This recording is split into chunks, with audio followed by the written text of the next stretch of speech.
Tay, kami na po magbabayad niya. Are you sure? Oo, kayo po yung napili namin.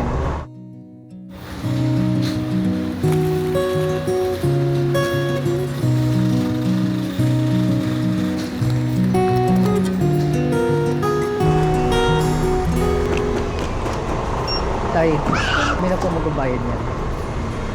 Are you sure, ha? Oo, may bibigay pa po kami sa inyo. Hindi. Bakit? Itong grocery. Bigyan mo namin sa inyo. Are you sure? Oo.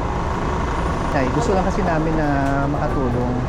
So, kayo po yung napili namin. Nabigyan. Salamat, ha? Oo.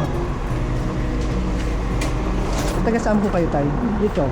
Taga dito lang din. Ano po yung trabaho niyo po ngayon? Wala. Sa bahay po. Ilan po kayo sa bahay? 4. Ilan taon na po kayo ngayon? 20. 78 na kayo? So yun, bigyan namin grocery para makaano sa sa bahay niyo. Salamat, ha? Oo. Thank you very much.